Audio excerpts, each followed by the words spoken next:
OK.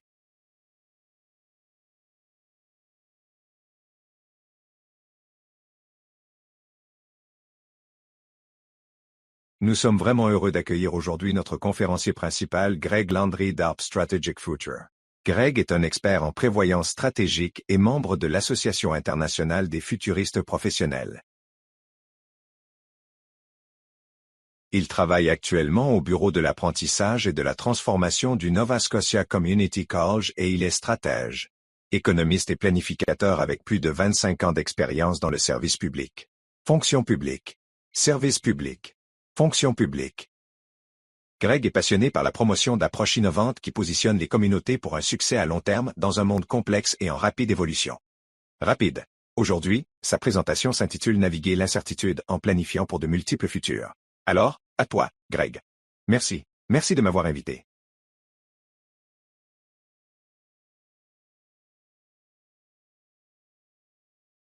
Je voulais donc commencer avec quelques images ici. Une image montre un ruisseau calme. Et l'autre, c'est un rapide furieux. En faisant cela pour deux raisons.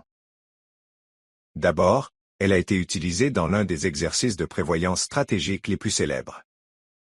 Et ce n'est en aucun cas une approbation de cette entreprise spécifique qui l'a utilisée. C'est juste pour montrer que la prévoyance stratégique n'est pas quelque chose que l'on retrouve dans les manuels scolaires, mais qu'elle est fréquemment utilisée dans le monde corporatif. Au début des années 80, les planificateurs de cette entreprise présentaient essentiellement leur haute direction, avec ces deux images ou des images similaires, l'une de la rivière calme, ce qui représentait la stabilité des prix du pétrole, et ils l'ont été pendant des années. Le second était celui de Raging Rapids, ce qui signifie dans le futur. Les prix du pétrole pourraient être volatiles.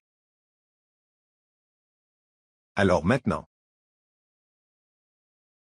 la haute direction de cette entreprise ne croyait pas que les prix du pétrole seraient un jour volatiles. Ils croyaient qu'ils resteraient les mêmes pendant des années. Mais les planificateurs ont présenté à la haute direction des moteurs de changement sur l'évolution des prix du pétrole. Et c'était suffisant pour les convaincre de cela. Oui. Les prix du pétrole pourraient être volatiles à l'avenir. Cela pourrait être une possibilité. C'était suffisant pour les effrayer assez pour diversifier leur entreprise. Retenir ces investissements et, effectivement, à la fin des années 80, le marché a été inondé par le pétrole. Les prix du pétrole ont chuté et cette entreprise a été l'une des rares à réussir à résister à la tempête.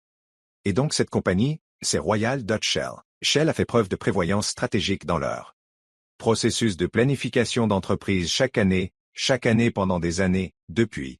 L'autre raison pour laquelle j'ai choisi d'utiliser ces deux images.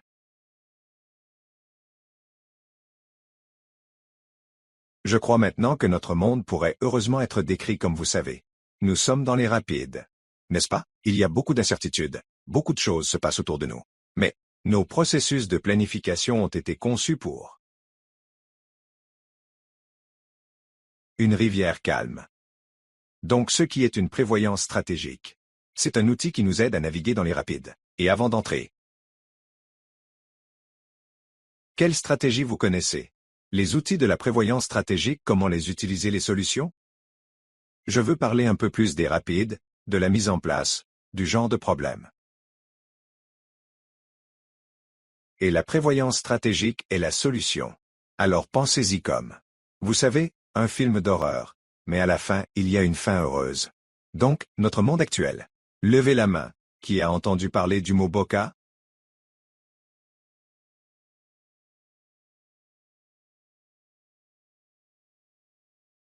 Nous n'en avons pas quelques-uns. Pas beaucoup. Vous savez?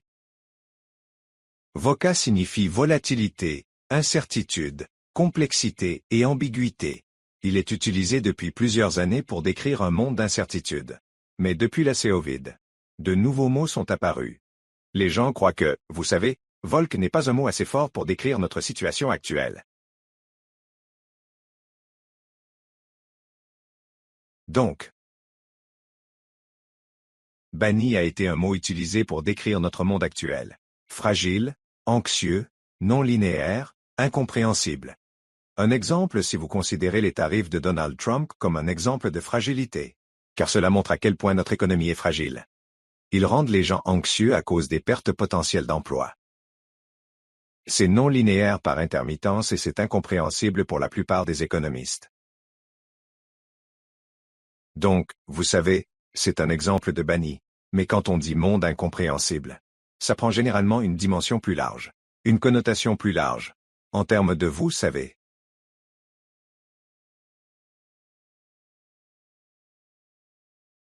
Nous vivons dans un monde où plusieurs crises ou méga-tendances se rejoignent et augmentent encore l'incertitude. Par exemple, une catastrophe naturelle causée par le changement climatique peut perturber une chaîne d'approvisionnement, ce qui fera augmenter les prix des aliments, ce qui contribuera à une crise déjà abordable, et ainsi de suite. Donc, il y a une vraie cascade. La complexité des choses qui se passent dans notre monde. Et à quel point peut-on mesurer à quel point notre monde est incertain?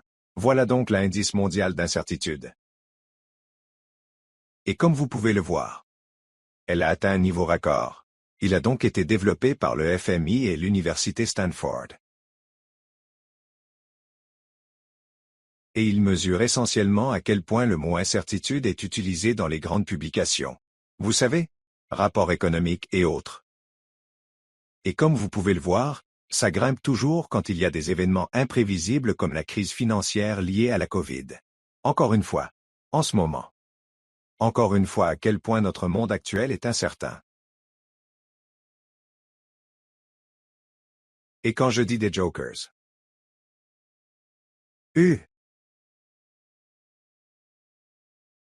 La plupart des gens ont probablement entendu l'expression l'éléphant dans la pièce. Vous savez, c'est un risque potentiel et on connaît l'impact. Nous choisissons simplement de l'ignorer.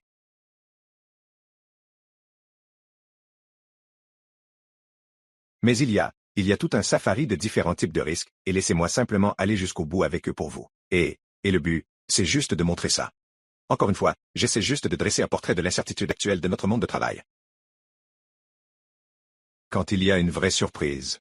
C'est connu en prévoyance stratégique, comme un Black Swan. Vous savez que ça vient d'un. Une erreur où les Européens pensaient que tous les signes étaient blancs. Puis ils ont découvert en Australie des signes noirs. Et c'était une grande surprise à l'époque. Donc c'est juste une métaphore pour de vraies surprises. Bien sûr. Le 11 septembre est un exemple classique où, vous savez, personne ne pouvait prévoir que des avions commerciaux seraient percutés simultanément contre des gratte-ciel et que cela changerait à jamais la sécurité des aéroports. Et donc, c'est juste. Ça nous montre simplement que parfois, l'inimaginable peut arriver. Un autre type d'événement Joker. Je suppose. Un peu différent d'un. Vous savez, éléphant dans la pièce est un rhinocéros gris. Et voici une photo du film The Big Short sur la crise financière. Et vraiment ce sont ces événements où, vous savez, nous connaissons le risque ou, nous connaissons l'impact d'une crise financière, mais soit on sous-estime le risque, soit on ne sait pas quand ça va arriver. Donc pour la crise financière de 2008, certains savaient que ça allait arriver. Mais la plupart de nos institutions, pensaient que le système se débrouillerait tout seul. Malheureusement, ce n'était pas le cas. Et enfin, celle-ci est une méduse. Je veux dire, la Covid pourrait aussi être classée comme un rhinocéros gris. Bill Gates a fait une conférence technique qui disait, tu sais, vous savez, le monde n'est pas prêt pour la prochaine pandémie. Nous devons nous préparer et, vous savez, l'économie mondiale ou le monde n'ont pas dépensé des millions en préparation, vous savez, préparation. Et malheureusement, nous avons fini par dépenser des billions, vous savez, après. Ce qu'est une méduse, c'est que vous savez, on sait que le risque est là. Mais on sous-estime vraiment l'impact. Donc personne ne pouvait prévoir qu'en une nuit, le monde entier serait plongé dans le télétravail et juste. Vous savez, la dévastation causée par la Covid. Alors, l'état d'esprit insubmersible. Pour ceux qui sont hors de la ville sur le front de mer.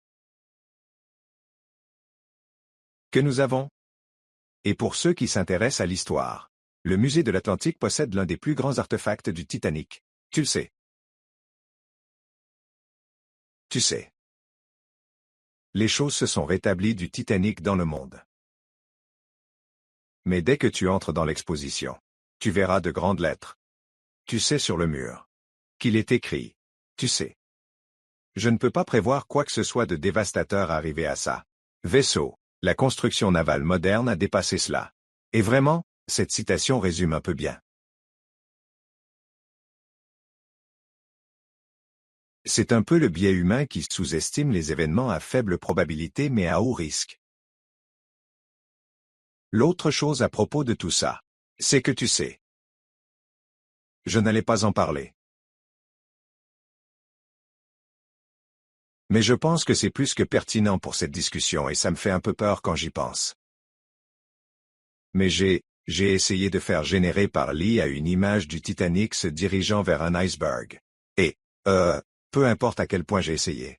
L'IA générerait un paquebot de vaisseaux avec 3 cheminées. Maintenant, le Titanic original. Je ne le savais pas avant de voir ce qui se passe ici. Le Titanic original avait 4 cheminées. Mais le 4e n'était pas fonctionnel. C'était un escalier pour faire paraître le vaisseau plus grand et plus riche. Et donc, ce qu'on m'a dit, l'IA fait, c'est qu'elle prend simplement la moyenne des paquebots à l'époque, n'est-ce pas? Donc donnez-moi la moyenne et elle émet les valeurs aberrantes et en prévoyance stratégique. Il est vraiment important d'inclure les valeurs aberrantes dans votre planification. Et c'est pourquoi j'ai mentionné encore une fois. Pas juste un fait trivial, mais vous savez, quand je pense que je crois beaucoup en termes de l'IA le fera, être d'une aide immense pour l'humanité et aimer. Ça me fait, tu sais. Concerne le fait que, vous savez, il devrait y avoir certaines garanties concernant ce que nous utilisons quand nous utilisons l'IA. Alors, pour en venir à la glissade d'argent ici, puis avant de passer à la solution.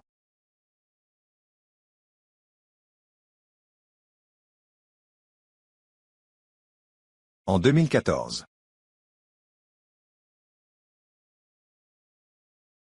J'ai participé à l'élaboration d'un rapport appelé The One Nova Scotia Report ou The Ivany Report à Nova Scotia Commission. En réalité, il s'agissait d'un appel à l'action selon lequel, vous savez, nous devons stimuler l'immigration. Mais vous savez ceci, cette projection de population est arrivée sur mon bureau et je l'ai regardée et je me suis dit oui. C'est plus que précis parce qu'entre 2011 et 2014, notre population diminuait lentement. Puis je me suis dit oui. Tu sais, il y a plus de naissances et de décès. On a des gens qui quittent la province. Il est tout simplement logique que notre population décline lentement aussi. Tu sais, notre époque actuelle ici et je ne l'ai pas du tout remise en question. C'était plutôt un biais de confirmation. Tu sais, quand j'ai vu une projection de population. Mais on recule l'horloge jusqu'à aujourd'hui où on avance à froid. Et la population de la Nouvelle-Écosse dépasse 1 million d'habitants. Et tu sais que cette projection a été largement manquée. Mais ce qui m'a vraiment frappé, c'est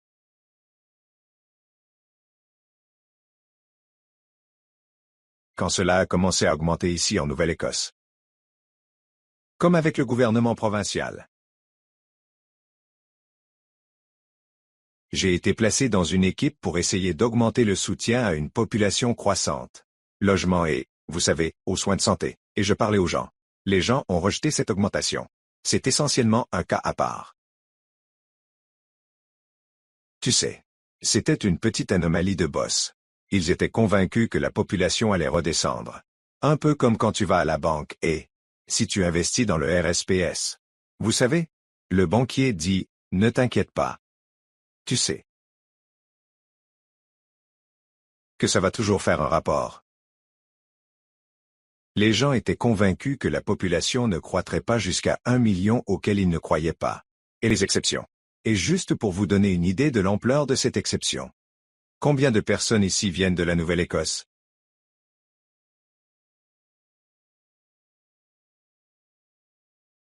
Ok. Donc, pour ceux de la Nouvelle-Écosse, c'est 10 fois plus grand que Truro? Y a-t-il quelqu'un ici de Terre-Neuve? Certaines personnes de Terre-Neuve. C'est, tu sais, savez, plus grand que Saint John's, du moins la ville de Saint John's, peut-être pas la grande région. Île du Prince-Édouard. Je ne sais pas si quelqu'un vient de l'île du Prince-Édouard. C'est à peu près la même population que toute la province de l'île du Prince-Édouard, au Nouveau-Brunswick. Je viens du Nouveau-Brunswick. C'est plus grand que la ville de Fredericton, du Québec. Je vais retourner ici. C'est à peu près de la taille de Trois-Rivières. Ontario. Beaucoup d'Ontario. Merci. Gagne le prix. Elle fait à peu près la taille de Guelph. Vous connaissez la Saskatchewan.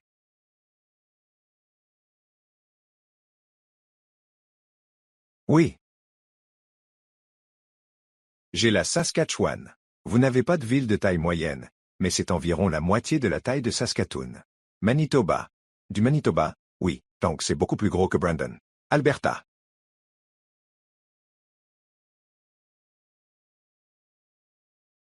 C'est un modèle de l'Alberta, un peu plus grand que Lethbridge Times, Lethbridge et BC. Beaucoup de la Colombie-Britannique. Donc c'est à peu près de la taille de Kelowna. Donc, on a manqué ça par la taille de Kelowna, et je ne sais pas s'il y a quelqu'un des territoires.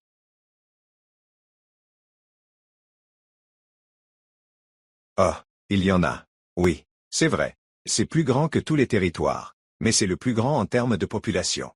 Donc, je suppose que mon point est le suivant. Tu sais, la population pourrait redescendre. Mais en attendant, il faut prévoir les cas aberrants. N'est-ce pas? Parce qu'en attendant, on a 60 000 logements. 2 000, vous savez, infirmières qui n'étaient pas prévues. Donc c'est important que nous prenons en compte la planification pour les cas particuliers. Et pourquoi les gens ne prévoient-ils pas les cas exceptionnels? Tu sais, pourquoi? Les gens ont juste rejeté cette population comme un, vous savez, petite anomalie. Tu sais.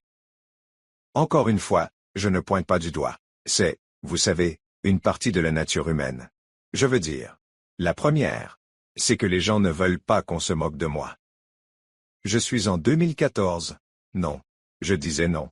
Non, non, non, attends une seconde. Notre population sera d'1 million aujourd'hui. Je me serais fait rire. Mais maintenant que j'ai vécu ça, mon expérience à travers ça, je dirais que ça pourrait être que tu sais. Projection de la population pourrait être fausse. L'autre chose, c'est que les gens veulent éviter, tu sais, les mauvaises nouvelles, c'est ça? Il y a une tendance humaine à ne pas planifier le pire scénario. Mais en fait, si tu planifies pour le pire scénario et qu'il y a un petit obstacle sur la route, tu es mieux préparé mentalement et financièrement à gérer un petit ralentissement. Si tu prévois le pire scénario, donc, encore une fois, flotter pour les valeurs aberrantes est important. L'autre chose, quelques autres choses que je vais dire avant de passer à vous savez, la solution, c'est, cette projection a été réalisée. Tu sais, à l'époque où la rivière était calme.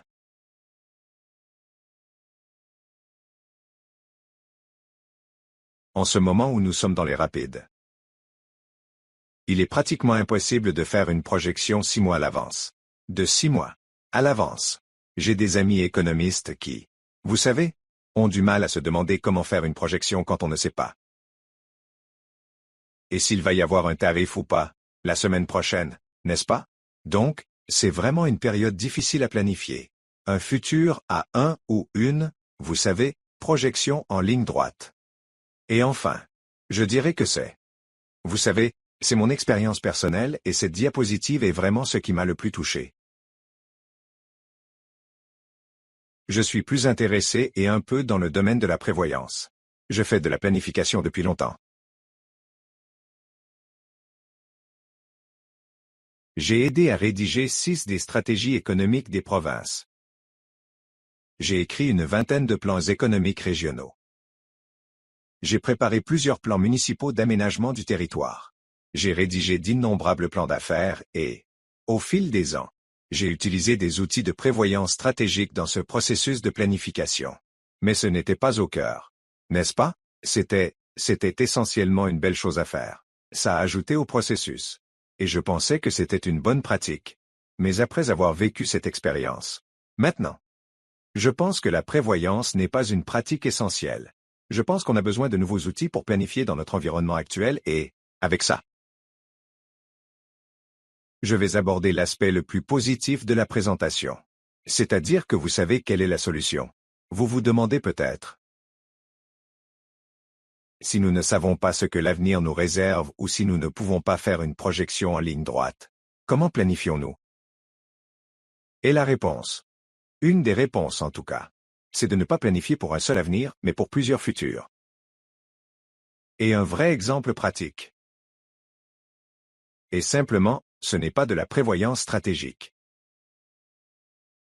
mais un exemple de planification pour plusieurs futurs est le budget fédéral publié il y a quelques semaines.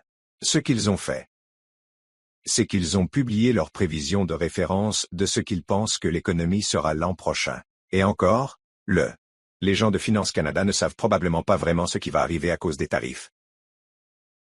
Alors ils ont aussi publié un scénario à la hausse au cas où les choses seraient réglées avec les tarifs. Puis un scénario à la baisse au cas où les choses ne se résoudraient pas. C'est vraiment un exemple. 3 scénarios futurs que le département fédéral des finances a publiés dans le budget fédéral. C'est de ça qu'on parlait quand on parle de multiples contrats à terme. Parce que la première fois que j'ai entendu les contrats à terme au pluriel, je me suis dit, pour la première fois, je me suis dit, tu sais quoi, c'est quoi ça? Mais tu sais, ce n'est pas si abstrait. Permettez-moi donc d'entrer dans le processus de prévoyance stratégique. C'est un champ qui fusionne sur lui-même, mais généralement un processus de prévoyance stratégique implique ces 4 phases. La première phase consiste à scanner les tendances et à chercher des facteurs de changement. C'est, vous savez, mentionné plus tôt. La deuxième phase consiste à donner du sens. Vous savez, à examiner des incertitudes critiques. Qu'est-ce que ces changements influencent? C'est-à-dire qu'ensuite tu entres dans l'élaboration d'une vision en train de développer des scénarios. Quels sont des futurs alternatifs? Et finalement, intégration si tu ne mets pas tes idées en pratique. Les mettez pas en action. Alors, eh bien, vous ne savez pas. Vous savez que rien ne va arriver. Et la justice passe par un peu à un niveau élevé, Donc, encore une fois, la première phase est le balayage de l'horizon. Et encore une fois, c'est de regarder, vous savez, les tendances. Changer de conducteur. Comme nous en avons parlé. Vous savez, les signaux faibles, les jokers, comme je l'ai mentionné, en regardant les méga-tendances. Alors ce sont les grandes ont un impact mondial, comme le changement climatique, l'IA, la géopolitique. Dans les prochaines diapositives, je vais vous donner un exemple de passage d'une tendance à un changement de moteur, puis à une incertitude, à un scénario.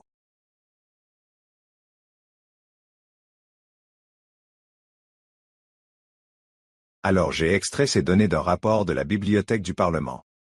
Je ne suis pas un expert dans ce domaine. Mais le rapport disait essentiellement que, chaque année, de plus en plus de gens sont déplacés à cause des changements climatiques. Donc, c'est une tendance claire. Maintenant, l'incertitude pour la suite, c'est qu'il y a vraiment une grande fourchette, Estimation. Vous savez, combien de personnes pourraient être déplacées par les changements climatiques d'ici 2050, tout à partir de 1,2 milliard. Ah vous savez, un peu plus de 2 millions. Et encore une fois, juste pour contexte. Le rouge sur le graphique représente la taille du Canada. Donc, vous savez, les personnes qui seront déplacées à l'avenir par le changement climatique pourraient être énormes. L'autre incertitude est, vous savez, en ce moment. Plupart de ces chiffres à l'écran concernent des personnes qui déménagent à l'intérieur de leur propre pays. Donc des migrants internes, pas des migrants internationaux. Mais l'incertitude, c'est que cela pourrait changer. Donc, si on veut examiner la question et en identifier, eh bien, vous savez comment vous en savez combien? Les personnes déplacées par les changements climatiques, le Canada pourrait-il s'attendre à accueillir dans le futur ce que nous faisons? C'est, vous savez, juste pour donner un exemple. Je ne suis pas un expert dans ce domaine. J'ai juste mentionné. Eh bien, peut-être qu'à l'avenir, les réfugiés climatiques seront, vous savez, reconnus comme un flux d'immigration distinct. Et l'autre, c'est juste, Vous savez, que se passe-t-il avec les changements climatiques et les catastrophes naturelles à l'avenir? Combien de personnes seront déplacées? Basé sur la base. Donc, ce que vous pourriez faire, c'est prendre ces deux pilotes de changement. Et en fait, des scénarios à partir d'eux. N'est-ce pas pour pouvoir construire des scénarios si chacun est l'un des autres? Si les déplacements globaux sont élevés ou pas de déplacements mondiaux. Pas de bas à l'avenir. Et vous savez que le Canada est ouvert ou plus fermé aux réfugiés climatiques. Vous pourriez avoir dans un scénario où le Canada est vraiment ouvert aux personnes déplacées par le changement climatique ou au déplacement du Canada. Moins ouverte aux personnes déplacées par le changement climatique. Et l'idée ici n'est pas de choisir laquelle est la plus probable, c'est vraiment de choisir. Regarde un peu tous les scénarios et vois comment tu planifierais pour chacun d'eux, individuellement. La différence entre ce type de planification de scénario et de prévoyance stratégique et ce qui a été émis par le gouvernement fédéral et la prévoyance stratégique, c'est par lequel vous commencez. Les états futurs et vous reculez pour construire votre plan ou, comme le plan fédéral. Vous commencez par votre plan actuel et vous avancez.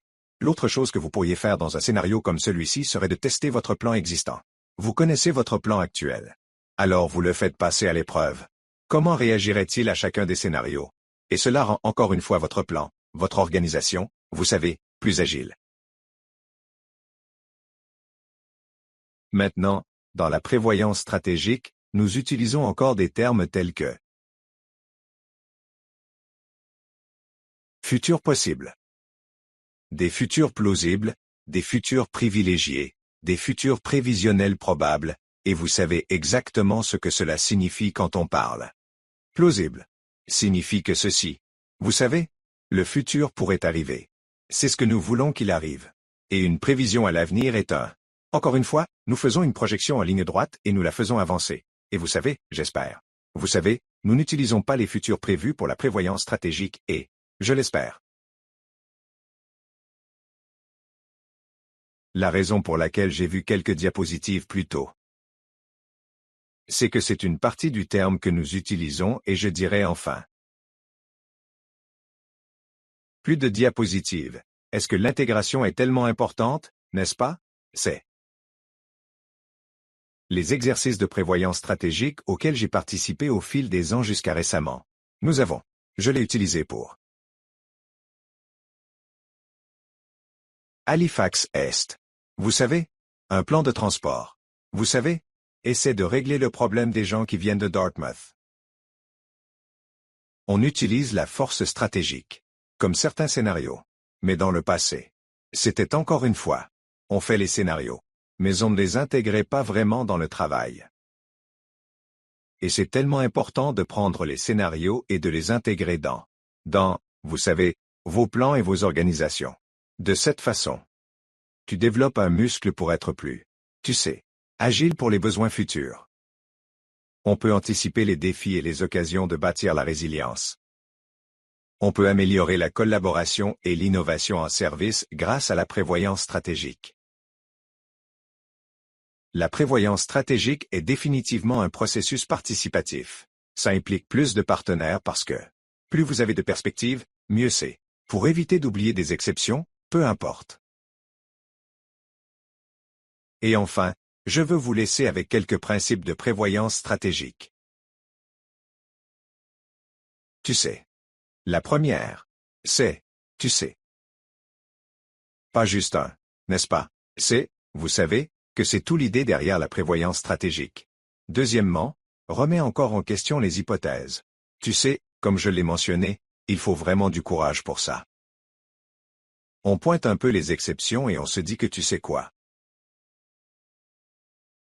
Et si tu sais que ça pourrait arriver, et tu sais que si encore une fois, si les gens se moquent de toi, alors tu es sur la bonne voie. C'est l'une des règles de la force stratégique qui devrait être dans l'un des principes. Oui, les systèmes de réflexion. C'est ça. Bien ça. La prévoyance stratégique consiste à relier les points. Sur, vous savez, plusieurs organisations. Comment plusieurs organisations travaillent ensemble. Engager diversité des perspectives. Encore une fois, si vous savez que c'est ce dont il s'agit. Voir les choses sous le plus grand nombre de points de vue possible. Et l'avenir n'est pas prédéterminé, n'est-ce pas? C'est encore en revenant en arrière. Tu sais. Les gens pensent que je suis vraiment négatif contre les prévisions. Tu sais. On a toujours eu un travail. Dans le développement économique et j'avais. Vous savez? Des allers-retours avec les prévisions ou est-ce que c'est la finance et j'ai toujours dit, tu sais. Mon travail. Ce n'est pas de prédire l'avenir, mais de façonner l'avenir, et les gens ici ont l'agence, fonctionnalité basée sur leurs actions et... Oui. Enfin. Et je discute. Vous savez?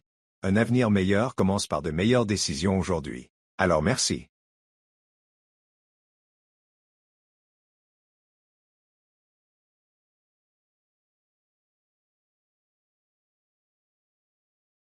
OK. Maintenant c'est votre chance de poser des questions. S'il te plaît, utilise Slido pour soumettre tes questions à Greg. Ouah, on a déjà des questions. D'accord, nous vous laisserons 1 minute pour entrer vos questions et pour les poser si vous le souhaitez. Alors, s'il vous plaît, utilisez Slido et réfléchissez à ce que vous aimeriez demander. Et juste pendant que ces questions arrivent, je voulais dire que ce parrain, commanditaire, cette session, est parrainé par la Calgary Catholic Immigration Society. Pendant que vous votez sur les questions, en réfléchissant aux questions, nous aurons une très courte vidéo du CCIS.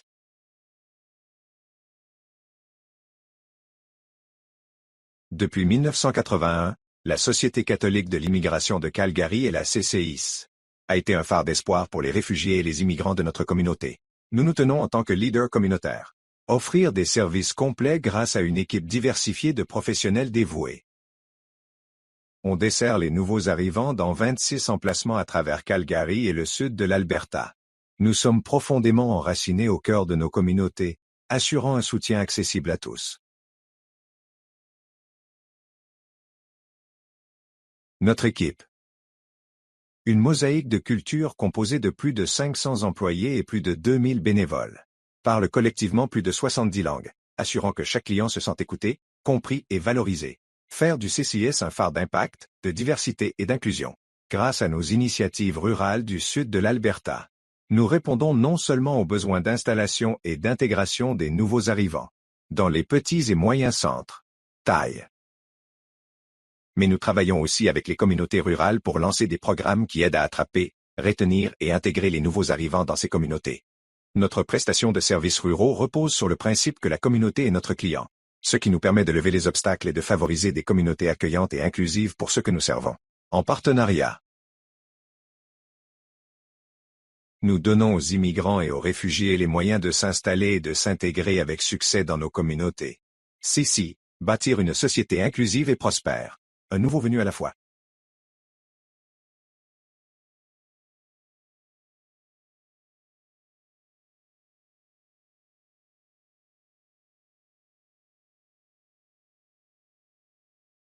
Super. Et maintenant, passons aux questions.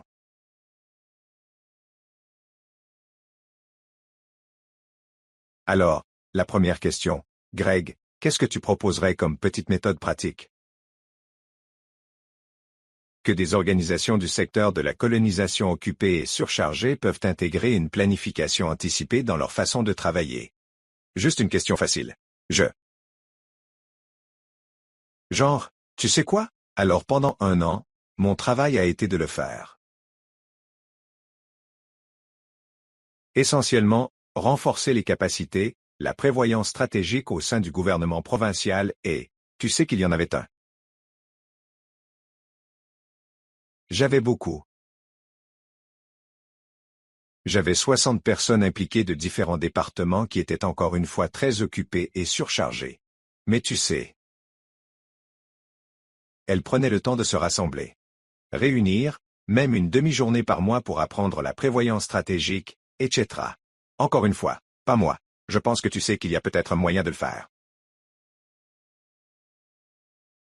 Vous savez, les petites organisations qui se rassemblent pour apprendre la prévoyance stratégique petit à petit, donc. Ma réponse rapide. OK. La question suivante, comment imaginez-vous l'avenir du secteur de la colonisation au Canada? Je ne pose pas de questions faciles aujourd'hui. Facile. Question facile. Oui. Je veux dire, je. Alors je pense que vous vous connaissez, les amis. Donc, je ne vais pas refuser de me débrouiller. Un peu. Celle-ci. Mais je vais le faire un peu. Parce que, vous savez, la prévoyance stratégique est un processus participatif, n'est-ce pas? Donc, en tant que praticien de la prévoyance stratégique, ce que je fais, c'est rassembler les gens pour, vous savez, discuter des enjeux. Donc je pense que les gens dans la salle seraient meilleurs pour répondre. Vous savez, répondre, vous savez, à cette question. Tu sais que je le ferai. Encore une fois, je sais. Je le ferai de la part d'un. De la part d'un. Perspective d'avenir. Futur. D'avenir. Vous savez? Plupart du temps. Je présente. Voici les méga-tendances que j'ai mentionnées. Vous savez? Les changements climatiques qui pourraient être un enjeu. L'IA définitivement. Tu sais, un vrai enjeu pour l'avenir. Donc, je pense que, tu sais, tu regardes ces méga-tendances. La technologie. Démographie. Oui, c'est ça. Ce ne sont pas des jokers qui vont être avec nous. Donc c'est la façon la plus simple de le dire. Pour regarder, vous savez, ce qui pourrait arriver dans le futur. Et puis-je aussi dire que demain,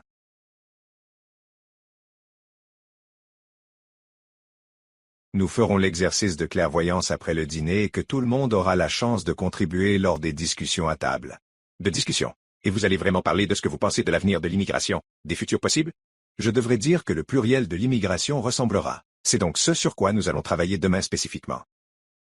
Prochaine question. Lorsqu'on traite de plusieurs contrats à terme, comment déterminez-vous où allouer les ressources dans le présent? Oui. Je suppose qu'il y a un certain nombre d'outils quand on traite avec plusieurs contrats à terme. Il y a plusieurs outils pour vraiment examiner comment chaque futur. Donc l'idée n'est pas encore une fois de ne pas choisir un seul futur à venir, mais de tester votre plan contre ces multiples futurs, comme regardez. Plan A, plan B, plan C et vous savez où les plans se croisent. Tu sais que c'est là que tu mets tes ressources encore une fois. Je vais prendre l'exemple de Shell. Pas que je sois fan de Shell. Mais tu sais. C'est un vrai exemple. Tu sais ce qu'ils ont fait. C'est qu'ils ont regardé OK. Tu sais. Le monde peut passer à l'énergie verte.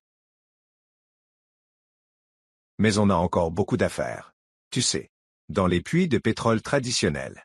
Bien, parlons du gaz naturel, car c'est un pont entre la voie de l'énergie propre et le maintien du pétrole.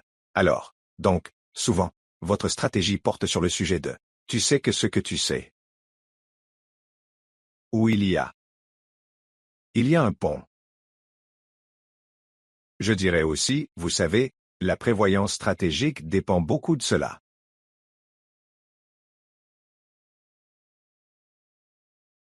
Comment le changement de planification? Il s'agit de développer une capacité interne à s'adapter, et souvent j'utilise l'analogie. Pompier, hein, tu le sais, ce serait super si les pompiers le savaient. Un incendie va éclater un peu plus loin mardi prochain à 22 heures. Ils ne savent pas ce que l'avenir leur réserve. Mais ils se préparent à toutes sortes de situations. Ils ont des codes du bâtiment.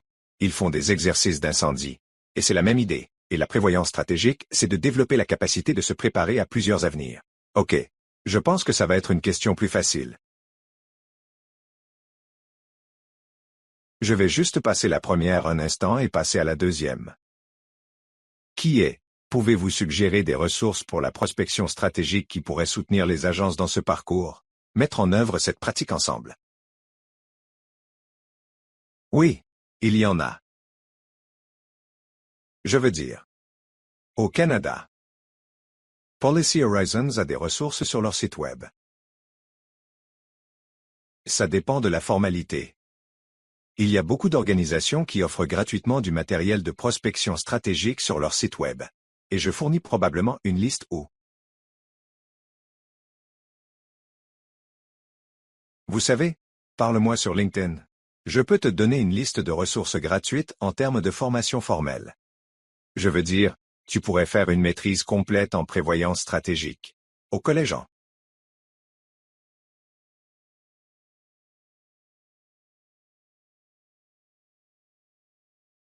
J'étais OK. OK. Oui, quoi qu'il en soit, oui, la prévoyance stratégique, tu peux faire des certificats en ligne auprès de plusieurs organisations.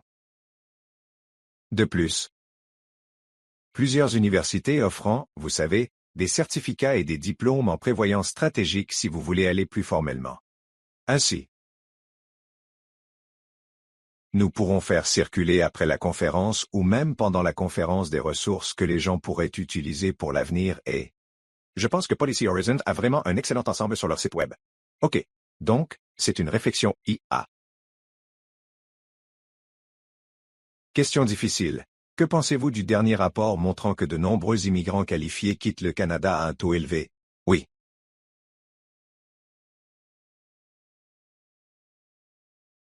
Je veux dire, tu sais, c'est mon opinion personnelle, c'est malheureux et, encore une fois, je pense. C'est une partie de ça. Comme je l'ai montré tôt ou à l'époque. Pourquoi je prends la prévoyance stratégique à cœur? C'est que je pense que nous aurions pu mieux planifier, anticiper les besoins des nouveaux venus. Et c'est pourquoi je suis ici aujourd'hui. C'est juste pour diffuser le message que vous savez. La force stratégique. Je peux aider avec, tu sais, l'anticipation. On l'a définitivement fait. Encore une fois, en tant qu'économiste, nous avons des pénuries de compétences un peu partout. Board ici en Nouvelle-Écosse. Donc, on a définitivement besoin de gens. Super. Merci. OK. Comment planifiez-vous? Le texte est un peu petit. Comment planifiez-vous stratégiquement lorsque les agences sont forcées de rivaliser pour le... Je ne peux pas lire ça. Peux-tu lire ça? Lequel? Le premier? Sont forcés de rivaliser pour leur existence.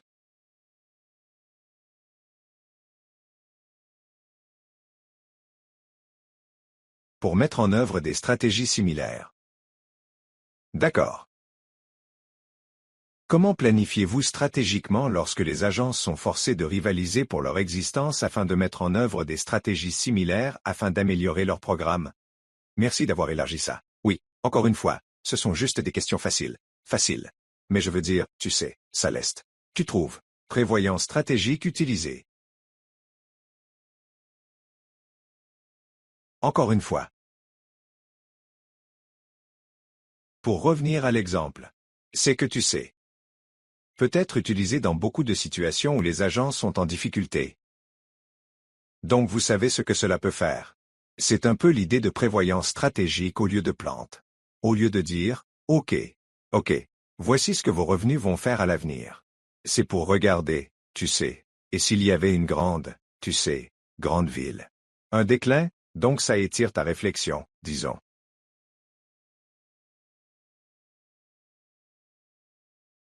Ce que j'essaie de dire, c'est que disons que votre organisation devait prendre une part de 10%, avec une prévoyance stratégique. On regarde à quoi ressemblerait une coupe de 90% et, en faisant ça, cela. Ça pousse vraiment ta réflexion et ça pourrait arriver à proposer des façons innovantes de regarder. Plutôt que si tu prévois juste une coupe de 10%, tu pourrais ne pas étirer ta réflexion. C'est donc l'un des pouvoirs de la prévoyance stratégique. Je dirais aussi que c'est largement utilisé parmi les ONG internationales dans les secours en cas de catastrophe et autres. Et c'est utilisé. C'est un domaine où la prévoyance stratégique est largement utilisée. Pour soutenir à nouveau les organisations locales comme, vous savez, la Croix-Rouge comme unité stratégique de prévoyance, par exemple. OK. Peut-être qu'on va poser deux autres questions. Alors, comment comparez-vous les taux de retraite et le changement de population? Je veux dire, je peux parler au nom de la Nouvelle-Écosse.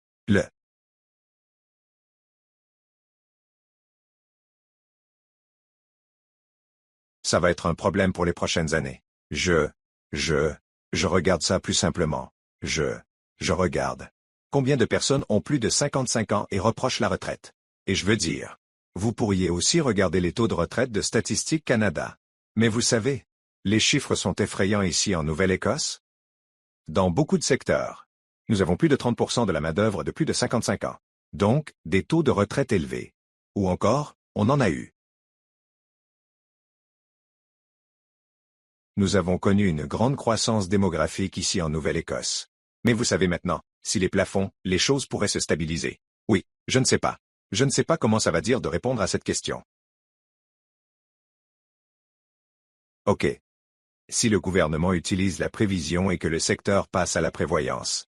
Comment aligner nos intérêts pour avoir un dialogue linguistique commun, etc., afin de planifier ensemble pour l'avenir. Et cela en supposant que le gouvernement n'utilise que la prévision et non la prévoyance. Oui. Non, non, bonne question. Je pense que oui. C'est eux. Et j'ai couru pour m'opposer à ça. Je dirais que je suis un économiste en voie de guérison. Rétablissement. Alors j'ai fait. Vous savez? Moi-même et certains de mes collègues économistes hésitons à abandonner leurs outils. Mais nous sommes capables de combiner les deux, n'est-ce pas? Et ma façon de voir les choses, c'est ça. Prévision traditionnelle. Il y a plus. Eh bien. Oui. Encore une fois. On suppose que vous savez que le gouvernement ne l'utilise pas. Mais comme je l'ai mentionné dans le budget. De plus en plus souvent les économistes incluent le risque dans les prévisions. Et cela s'accorde bien avec la planification stratégique. Et prévisions. Donc c'est comme ça que vous savez. L'explique. Nous sommes nous et nous sommes généralement, oui, nous nous retrouvons quelque part entre les deux. Ok. Et, dernière question. Peut-être que je vais te poser la deuxième question. Désolé pour celui qui a voté pour la première. Mais je pense probablement pour le deuxième. Avez-vous des stratégies? Où est passée cette question? Oh. Avez-vous des stratégies ou des conseils pour utiliser la prévoyance stratégique dans un secteur à forte rotation? Je pense que c'est une question importante. Oui, je pense que oui. Je veux dire, c'est. Vous savez, la prévoyance stratégique est vraiment au cœur de tout ça. Intégrer des actions et des systèmes. Et je pense qu'il y a deux parties. Vous savez, il s'agit de développer des capacités, chez les individus. Mais je pense aussi.